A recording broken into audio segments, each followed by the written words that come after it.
Everyone, स्वागत है आप सभी का आपके प्यारे से यूट्यूब चैनल टॉपर्स वे पे। तो जैसा कि आपको पता है कि हम लोग क्लास 12th का बैच लॉन्च कर रहे हैं और उसमें आप लोग फिजिक्स, केमिस्ट्री, बायोलॉजी, इंग्लिश और मैथमेटिक्स के टीचर से आप लोग मिल चुके हैं और क्लास 12th का सिलेबस को अच्छे से समझ चुके हैं।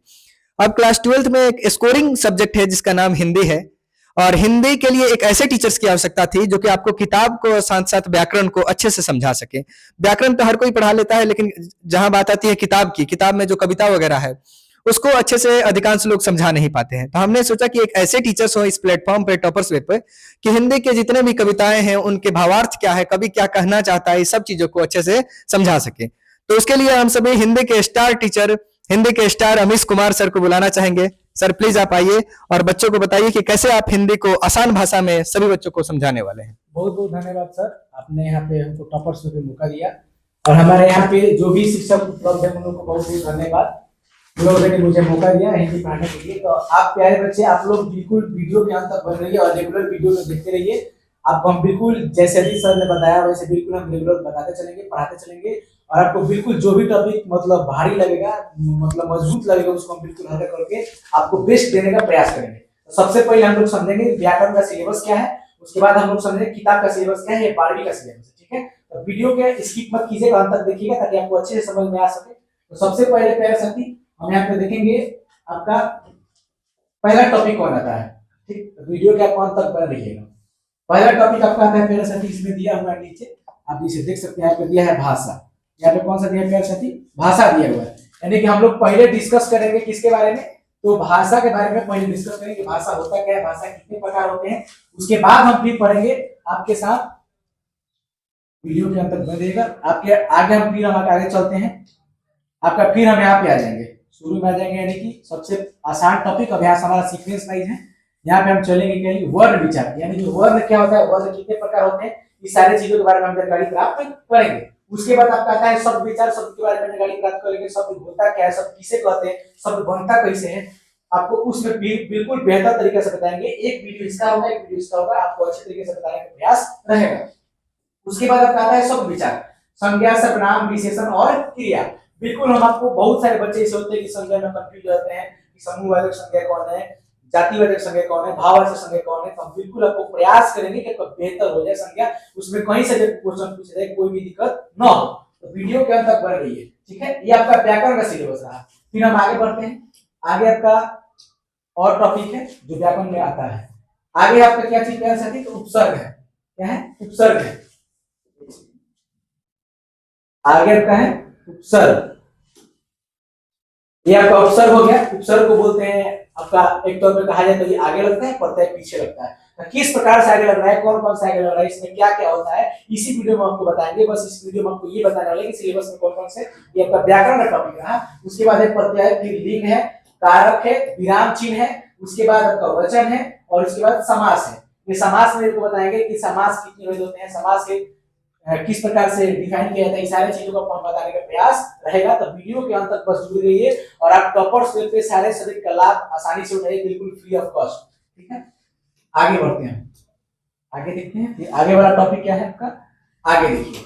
आगे आपका ये है कि आपको हम बिल्कुल संधि जो है, बहुत ऐसे बच्चे होते हैं जिनको संधि से जोड़ना, संधि को तोड़ना नहीं आता, लेकिन हम आपको बिल्कुल आसान भाषा में एक एक चीज संधि को बिल्कुल जोड़ जोड़ के बताएंगे, एक चीज सिखा के बताएंगे। जैसे कि मान लीजिए कि अगर हम यहाँ पे कह दें कि घन प्लस इस, ये क्या होगा।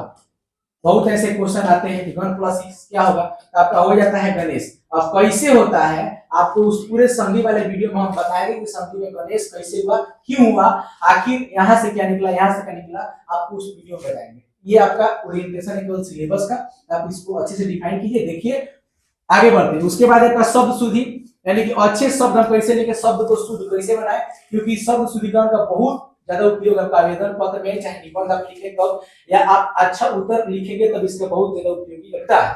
उसके बाद आता है वाक्य शुद्धि। वाक्य को जब तक शुद्ध नहीं कीजिएगा तब तक आपको बताइए कि शब्द के साथ साथ वाक्य को शुद्ध करना बहुत अत्यावश्यक होता है, क्योंकि आप आवेदन पत्र पढ़ें या आप निबंध पढ़ें या आप कोई अच्छा उत्तर लिखें, किसी भी सब्जेक्ट का हो, आप अच्छा उत्तर लिख पाएंगे, इसको सीखेंगे तब। ठीक है। आगे बढ़ते हैं आपका मुहावरा, उसके बाद है विलोम, पर्यायवाची शब्द, अनेक शब्दों के एक साथ। सारा टॉपिक जो है बिल्कुल याद करने वाला टॉपिक है। जब आप याद कर देगा तो बिल्कुल आसान लगने लगेगा। समझाने वाला जो टॉपिक हम उसको बिल्कुल अच्छे तरीके से समझाएंगे, ऐसा क्वेश्चन बताएंगे जो आपके बोर्ड में बहुत आ सके, ठीक है। तो वीडियो के अंत तक जुड़ रहिए क्योंकि आपको बहुत बेहतर कंटेंट मिलने वाला है। इसके बाद हम आते हैं आपके लेकर के चलते हैं सारांश की, यानी कि आपका ये वाला जो क्वेश्चन है यहाँ से लगभग 8 नंबर या 5 नंबर का क्वेश्चन आता है, यानी कि 8 नंबर की सारांश लेकर आता है। किसी भी चैप्टर का उठा करके दे देगा आपको कि बातचीत पाठ का सारांश लिखें या एक तौर पे कह दे कि लेखो पत्र पाठ का सारांश लिखें, तो आपसे ऐसे क्वेश्चन कर सकता है। पत्र लेखन के 8 नंबर आता है, 2 आता है औपचारिक और अनौपचारिक, तो उसमें भी आपसे ऐसे पूछेगा, एक संबंध पूछ देगा, एक सरकारी पूछ देगा, तो आपको उसमें भी अच्छे तरीके से बताना है। उसके बाद आपका आता है निबंध, किसी भी टॉपिक पे निबंध दे देगा। भावार्थ लेखन, उसके बाद आपका आता है भावार्थ लेखन क्या होता है ये अच्छे समझिए। काव्यखंड को जब हम लोग उसका भावार्थ लिखे, जिस प्रकार से कहानी को हम लोग सारांश लिखते हैं, ठीक उसी प्रकार से काव्यखंड का भी क्या होता है, भावार्थ होता है। उसके बाद आपका आता है संक्षेपण, ये भी संक्षेपण 2 क्वेश्चन का लास्ट में 4 नंबर का, 4 4 8 नंबर का 2 को देगा, यानी कि आपको किसी एक को उसमें से उत्तर देना है। ये भी बहुत इजी है, आसानी से आप सीख पाएंगे। उसके बाद आपका आता है काल, यानी कि यहाँ तक जो टॉपिक था ये सब किसका था, व्याकरण का है। लेकिन इसके बाद अगर हम लोग देखेंगे तो सबसे बेस्ट कंटेंट आपका यही है, क्या चीज, PYQ, यानी जितना व्याकरण आपको टॉपिक हम बताइए सारे टॉपिक अगर आप PYQ कर लेते हैं क्लास करने के बाद, आपका 1 नंबर भी व्याकरण में से कटेगा नहीं, व्याकरण से 1 नंबर भी गलत नहीं होगा। यहाँ तक की उम्मीद है कि आपको अच्छे से समझ में आया होगा।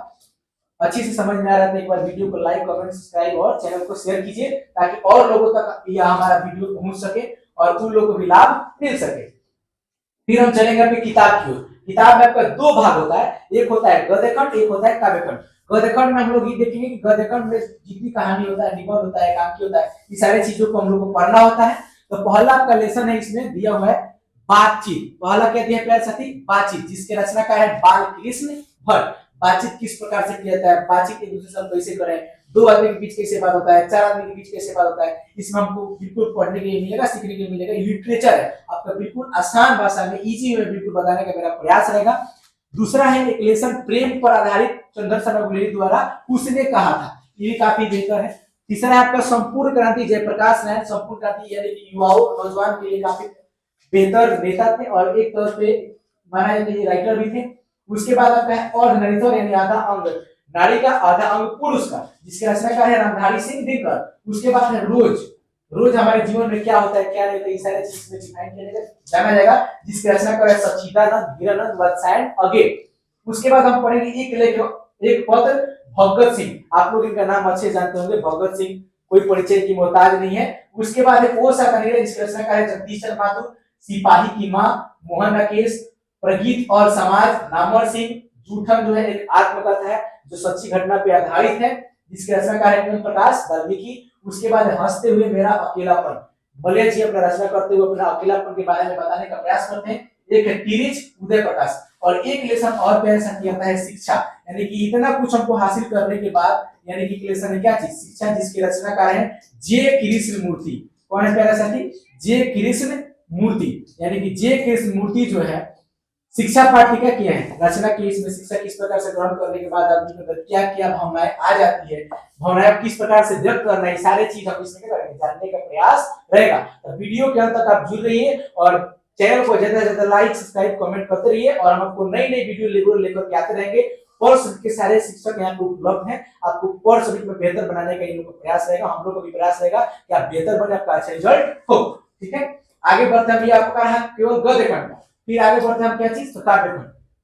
आते हैं हम काव्यखंड में, तो काव्यखंड में भी आपका जितना लेसन 12 लेसन आपका गद्यखंड में था, उतना क्या चीज काव्यखंड में। तो काव्यखंड में पहला लेसन है मलिक मोहम्मद जैसी द्वारा कर्म, यानी कि समझिए कि इनका मलिक मोहम्मद जैसी काफी मतलब उनको चेचक रोग हो जाता है, होने के बावजूद भी इतना बेहतर रचना किए हैं, आप पढ़ेंगे तो काफी बिल्कुल आनंद मिलेगा। फिर दूसरा आता है पद, यानी कि सूरदास के द्वारा, एक होता है तुलसीदास वाला पद, 2 इसमें पद है, एक में कृष्ण भक्ति, एक में राम भक्ति के बारे में बताया गया है।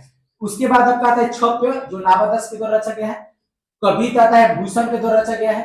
तुमुल कोलाहल कलह में, जो जयशंकर प्रसाद के द्वारा रचा गया है। पुत्र वियोग, सुभद्रा कुमारी चौहान, एक पुत्र के वियोग में मां किस हद तक जा सकती है, इस चैप्टर में आपको बिल्कुल हम इजी वे में समझाने की कोशिश करेंगे। उसके बाद आपका उषा, शमशेर बहादुर सिंह, उसके बाद आपका जनगण का चेहरा है गजानन माधव मुक्तिपुर। उसके बाद आपका आता है अधिनायक रघुवीर सहाय, प्यार करने बेटे को विनोद कुमार शुक्ल, हार्दिक अशोक वाजपेयी। और आपका लास्ट आता है गांव का घर ज्ञानेंद्र पति, यानी गांव के घर में महिलाएं किस प्रकार से रहती है, गांव का चाल चलन क्या है, गांव की वेशभूषा क्या है, ये सारे चीज बताने का बिल्कुल प्रयास रहेगा। आपका यही तक पूरा था सिलेबस किस चीज का, व्याकरण का। और इसको भी सॉरी व्याकरण बोल रहे हैं, आपका किताब का पूरा सिलेबस था और इसके पहले आपको बताया व्याकरण का। और इन दोनों के पढ़ने के बाद रेगुलर एक ही लेसन का वीडियो अगर आप देखेंगे उसके बाद आपको करवाएंगे हम क्या चीज, PYQ, यानी प्रत्येक क्वेश्चन आप देखिए एक तौर पे माना जाए तो या तो आप व्याकरण में देखिए या तो गद्यखंड में देखिए, आपको सबसे इंपॉर्टेंट हम इसमें लेके चलेंगे क्या चीज, PYQ यानी प्रीवियस ईयर क्वेश्चन। और आपको अच्छे से बताने का प्रयास रहेगा, आपका रिजल्ट अच्छा हो। और यही आपका यहीं तक था टोटल ओरिएंटेशन क्लास। मिलेंगे हम आपको अगले वीडियो में। आप अगर हमारे इस चैनल पे नए हैं तो ज्यादा से ज्यादा लाइक कीजिए, कमेंट कीजिए, शेयर कीजिए और उन बच्चों तक ये वीडियो पहुंचाने का प्रयास कीजिए जो अभी तक इन वीडियो को नहीं देख पा रहे हैं।